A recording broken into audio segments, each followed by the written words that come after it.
हम एक important question पे आते हैं। क्वेश्चन ये काफ़ी बार एग्जाम में आ जाता है। Why electron can not exist inside the nucleus. हमने ये कहा है कि न्यूक्लियस में प्रोटॉन है, न्यूट्रॉन है, इलेक्ट्रॉन्स उसके अराउंड मूव कर रहे हैं। अब ये क्वेश्चन आता है कि इलेक्ट्रॉन न्यूक्लियस में क्यों नहीं हो सकता। तो हमें आंसर मिलेगा हेजनबर्ग्स अनसर्टेनिटी प्रिंसिपल, जो अभी हमने पढ़ा है। हेजनबर्ग्स अनसर्टेनिटी प्रिंसिपल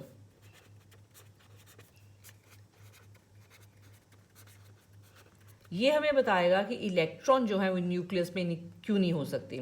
हम न्यूक्लियस का डायमीटर जो है वो तकरीबन ले रहे हैं 10⁻⁻15 मीटर। सपोज करो ये न्यूक्लियस है, तो इसका जो साइज़ है वो हम किससे लेंगे, इसके डायमीटर से, और वो हमने कितना लिया, अप्रॉक्सीमेटली 10⁻⁻15 मीटर ले लेते हैं। मतलब ये क्या हो गया, साइज ऑफ न्यूक्लियस एक तरीके से हमें बता रहा है। दैट इज़ अगर इलेक्ट्रॉन को न्यूक्लियस के अंदर होना है तो इसकी अनसर्टेनिटी कितनी होएगी पोजीशन की। अगर हमने बताना है, हमने फॉर एग्जांपल हमने ये बताना है कि इस न्यूक्लियस में इलेक्ट्रॉन कहाँ पे हो सकता है, यहाँ पे है, यहाँ पे, कहाँ पे है इलेक्ट्रॉन, तो हम कितना अनसर्टेन होएंगे उसकी पोजीशन बताने में, कितनी इनएक्यूरेसी हमसे हो सकती है, equal to the size of this nucleus. इसका मतलब uncertainty in position delta x is equal to 10⁻⁻15 metre हम लेंगे। बिकॉज इतना इनएक्यूरेट हम हो सकते हैं, जितना साइज है न्यूक्लियस का उतनी इनएक्यूरेसी हमसे हो सकती है, बिकॉज हमने गेस करना था यहाँ पे। अब delta x into m into delta v is equal to h/4 ये हमारा क्या है, हेजनबर्ग्स अनसर्टेनिटी प्रिंसिपल का मैथमेटिकल फॉर्मूला। इस फॉर्मूले में हम सारी वैल्यूज को फिल करके डेल्टा वी को कैलकुलेट कर लेते हैं। तो डेल्टा वी की वैल्यू आ जाएगी 6.626 इंटू 10⁻⁻34, 4/4 इंटू 3.14। डेल्टा एक्स इधर आ जाएगा 10⁻⁻15, और मास हम इलेक्ट्रॉन का नेचुरली 9.11 इंटू क्या लेंगे, 10⁻31 लेंगे। ये सारा सॉल्व करने के बाद 5.77 इंटू 10⁻10 मीटर पर सेकेंड आएगा। तो इसका मतलब अगर तो इलेक्ट्रॉन न्यूक्लियस के अंदर है तो कितनी अनसर्टेनिटी है उसकी वेलोसिटी बताने में, इतनी है। This is more than the velocity of light, जो कि पॉसिबल नहीं है। इसका मतलब इलेक्ट्रॉन जो है वो न्यूक्लियस में नहीं हो सकते, बिकॉज अगर वो न्यूक्लियस में होंगे तो इनको इतनी वेलोसिटी के साथ मूव करना पड़ेगा, तभी इतनी अनसर्टेनिटी होएगी हमारे पास उसकी वेलोसिटी बताने में, which is not possible because it is more than the velocity of light. Hence electron cannot exist inside the nucleus. अब इसके बाद आते हैं reasons for the failure of Bohr's model. Bohr's model के फेलियर के क्या रीजन से, हमें काफ़ी सारी चीज़ों का पता चला बोहर मॉडल से, लेकिन फिर भी इसमें कुछ जो पॉइंट्स थे, कुछ लिमिटेशंस थी। एक तो था डी ब्रॉय इक्वेशन और अनसर्टेनिटी प्रिंसिपल जो थे, इनकी वजह से बोहर मॉडल जो है फेल हुआ, बिकॉज जो डुअल नेचर थी मैटर की उसका पता चला हमें डी ब्रॉय इक्वेशन से कि इलेक्ट्रॉन जो है वो अकेला पार्टिकल नहीं है, उसमें वेव करैक्टर भी होता है। और हेजनबर्ग प्रिंसिपल जो था, हेजनबर्ग अनसर्टेनिटी प्रिंसिपल, इसने ऑर्बिट जो है उसको क्या कर दिया, रिजेक्ट कर दिया। तो बोहर मॉडल क्या हो गया, अनएक्सेप्टेबल हो गया, because according to Bohr model electron तो फिक्स सर्कुलर पाथ में मूव कर रहे हैं, but the path can be defined only अगर हमें वेलोसिटी और पोजीशन पता होगी इलेक्ट्रॉन की एक्यूरेसी के साथ, तभी हम कह सकते हैं कि इलेक्ट्रॉन किसी फिक्स पाथ में मूव कर सकता है।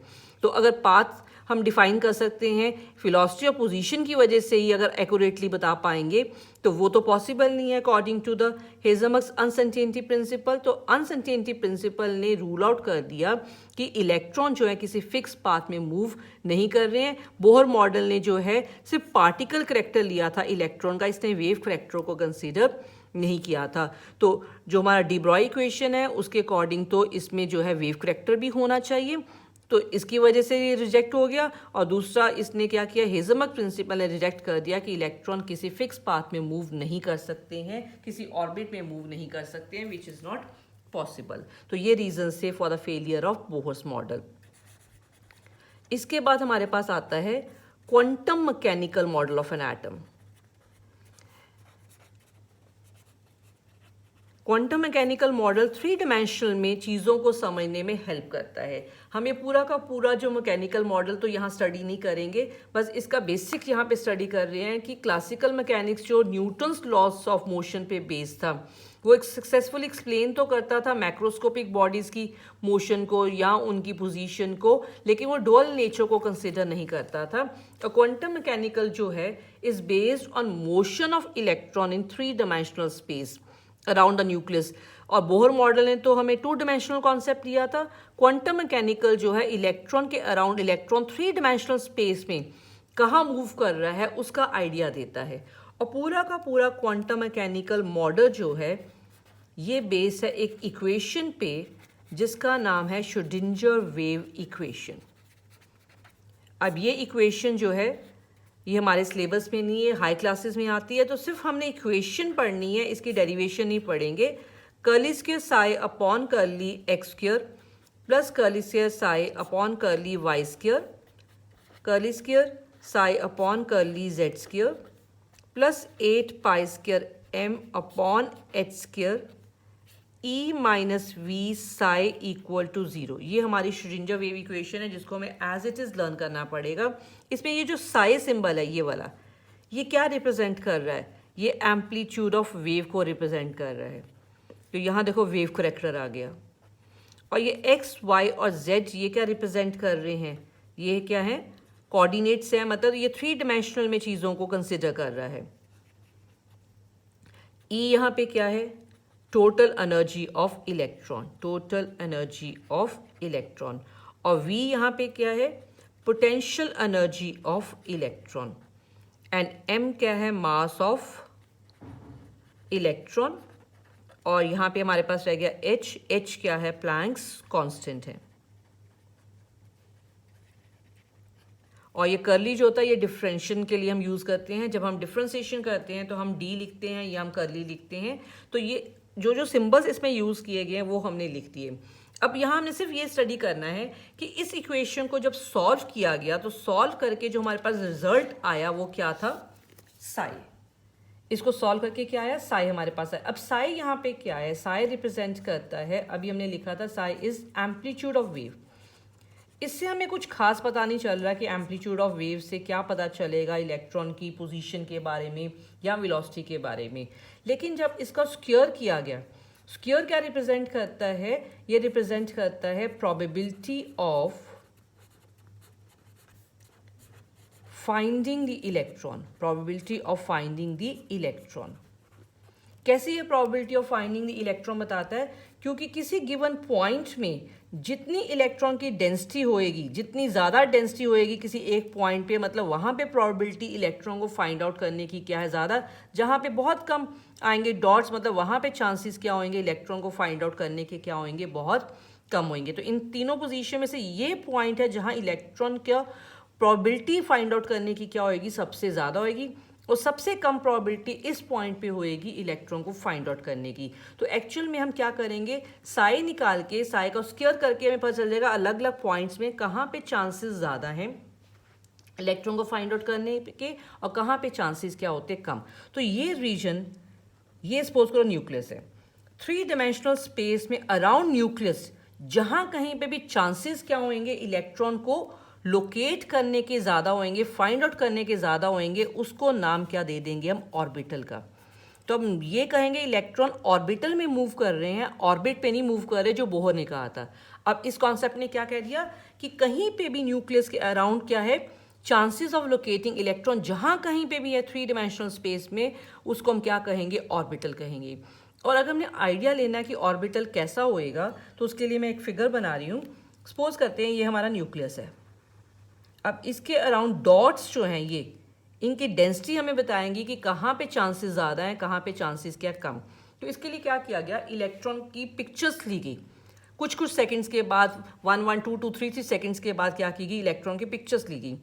पहली पिक्चर में सपोज इलेक्ट्रॉन यहाँ पे आया, दूसरी पोजीशन में इलेक्ट्रॉन यहाँ पे आया। तो ऐसे बहुत सारी पिक्चर्स लेके सारी पिक्चर्स को सुपर इम्पोज कर दिया गया एक दूसरे के ऊपर। तो जब इनको सुपर इम्पोज किया गया तो वो पिक्चर जो है सुपर इम्पोज करने के बाद कुछ इस तरीके की नज़र आई कि इलेक्ट्रॉन्स की डेंसिटी जो है, डॉट्स हमें ज़्यादा जो है नज़र आ रहे हैं न्यूक्लियस के पास। जैसे हम न्यूक्लियस से दूर जाते जा रहे हैं, इनकी डेंसिटी जो है डॉट्स की वो क्या होती जा रही है, कम होती जा रही है।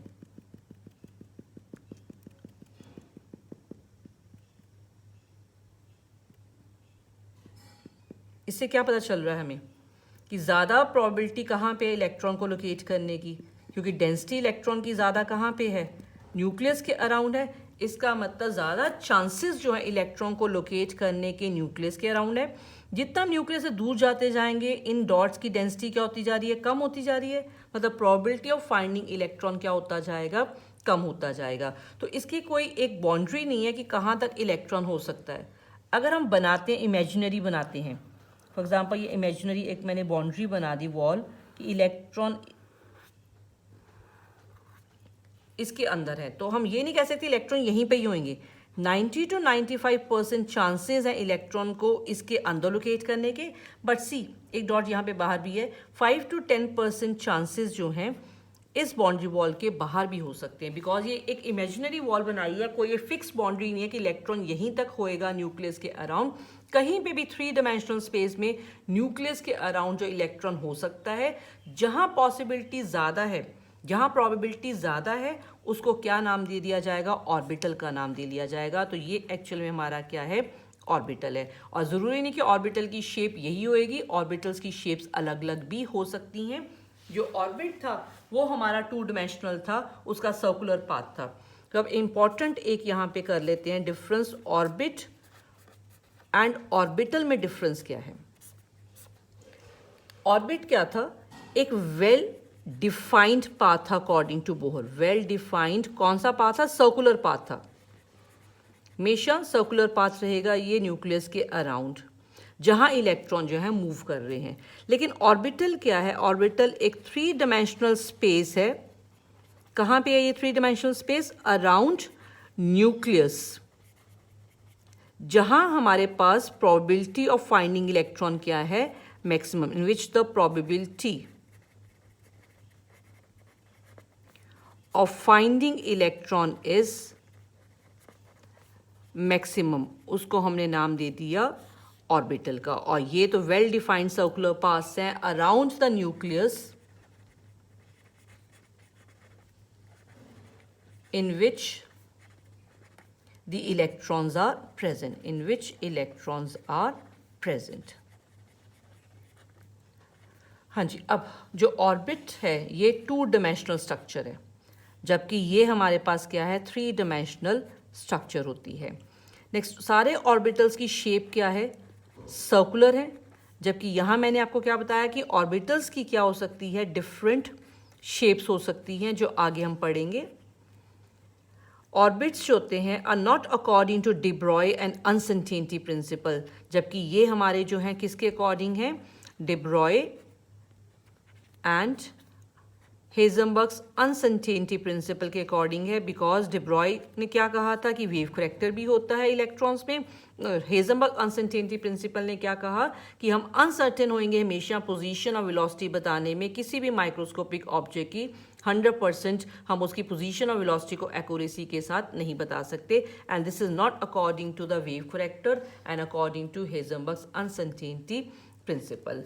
हाँ जी, मैक्सिमम नंबर ऑफ इलेक्ट्रॉन किसी भी ऑर्बिट में जो आते हैं that is according to the formula 2n², या n क्या है, नंबर ऑफ ऑर्बिट। अगर हम 1 वैल्यू फिल करेंगे तो फर्स्ट ऑर्बिट में 2 इलेक्ट्रॉन आएंगे। इसी तरीके से अगर हम यहाँ पे n2 फिल करते हैं सेकेंड ऑर्बिट तो उसमें 8 इलेक्ट्रॉन्स आएंगे। जबकि मैक्सिमम नंबर ऑफ इलेक्ट्रॉन्स किसी भी ऑर्बिटल में 2 से ज़्यादा नहीं हो सकते। Present in an orbital is always 2। Orbital में 2 से ज़्यादा इलेक्ट्रॉन जो है वो प्रेजेंट नहीं हो सकते। ये हमारा हो गया ऑर्बिट एंड ऑर्बिटल में difference, reasons for failure of Bohr's model, quantum mechanical model से ऑर्बिटल कैसे आया, and why electron can not exist inside the nucleus.